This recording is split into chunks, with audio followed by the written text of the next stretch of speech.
大家好，我是一小点儿。上一期我们讲了不用厨师机如何手揉面包面团，今天我们就来做一个手揉奶酥小餐包。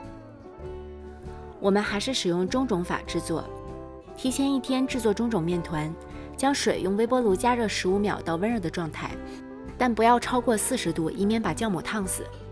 加入酵母化开，然后倒入到高筋面粉中，搅拌成絮状之后，用手揉成团。面团不要和得太硬，以免之后与其他材料手动混合的时候不好融合。面团表面不光滑也没有关系，盖好在室温下醒发1小时左右，直到2倍大，然后转移到冰箱冷藏发酵1晚。这是我们冷藏好的中种面团，在冰箱里发酵的中种面团不会像室温下发酵长得那么大，这是很正常的。手揉面的话不需要恢复室温，直接从冰箱里拿出来就可以使用。下面来制作煮面团。面粉中加入糖、盐、奶粉，搅拌均匀。奶粉没有不加也行。加入打散的鸡蛋液、冰牛奶，搅拌一下，然后将中种面团撕成小块加入。撕成小块可以更方便的与其他材料融合，然后用手简单揉成团。这个时候面团是超级粘手的。这个时候不要加粉，我们把它转移到揉面垫上，继续来揉面。将面团用这样搓洗的方式把它揉成团，最开始会非常黏，可以用刮刀辅助一下。关于手揉面更详细的步骤，请参考手揉面的那个专题视频。我一共搓了大概7分钟，抻开检查一下，面团已经能形成比较厚的膜了。这个时候我们就可以加入软化好的无盐黄油，将黄油包在中间，继续用揉搓的方式搓到黄油全部被吸收，大概3分钟左右。黄油全部被吸收之后，继续重复揉搓的动作，大约5分钟，直到能抻出能透光的膜。这个时候破洞的边缘已经比较光滑了，但还有微微的锯齿状。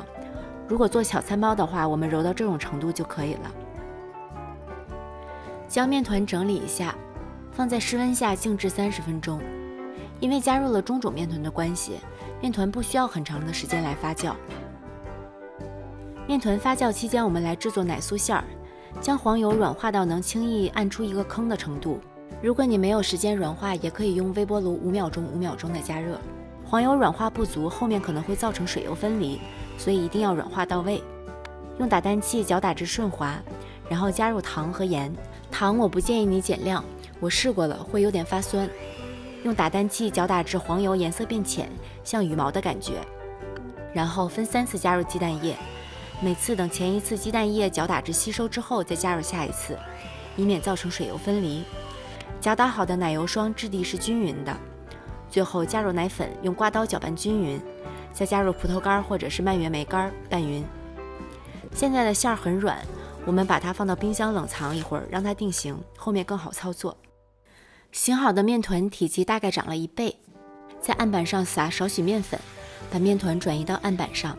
然后用手按压排气，去除里面的大气泡，这样可以让面包最后的组织是均匀细腻的。然后把面团平均分成9份，你也可以分成16份，做成更小的餐包。将每个剂子像这样向中间折一折，然后翻过来，利用与案板的摩擦力在手心搓圆，这样你的表面是比较光滑的，不光滑的都收到底部去了。接着用保鲜膜盖好，中间发酵15分钟。让面团松弛一下，方便后面的整形。这期间，我们把刚才的奶酥馅儿从冰箱里拿出来，平均分成9份或16份，把每份搓圆。烤模我用了23×23厘米的方烤盘，里面垫了烘焙纸，方便脱模。你可以用8寸的圆模，摆的会更密集一点，但也不要忘记垫纸。取一个醒好的面团，把光面朝下放，这样包好的面包光面还是朝外的。擀成比馅料大1圈的圆形，然后包入馅料。包好之后，用手搓几下，稍微整圆，摆入模具中。把整形好的面包放到温暖湿润的地方进行最后发酵，可以放到烤箱里，里面放1碗刚烧开的水，然后把烤箱灯打开，增加温度。因为烤箱需要提前预热，我的烤箱大，每次预热需要30分钟，所以我在面包长到1.5倍大时把它拿了出来，将烤箱预热至170摄氏度。烤箱预热没有固定的时间，重点是要预热到指定的温度才能开始烤。当面包长到原来的2倍大，用手按一下，凹陷处能慢慢回弹，就是发好了。在上面筛上一层面粉作为装饰，高中低粉都可以。把面包拿到预热好的烤箱中层烤17分钟。如果你是分成16个小餐包，因为面包比较小，烤15分钟就可以了。但是如果你把面包摆得比较密集，可以在原来的时长基础上多烤2-3分钟，确保中间的面包也能烤熟。面包终于烤好了，我们把它转移到烤架上晾凉。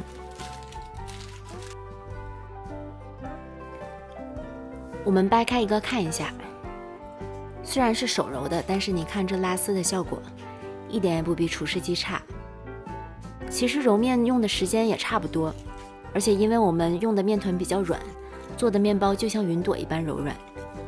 中间的奶酥馅儿也很香甜，奶味很浓郁。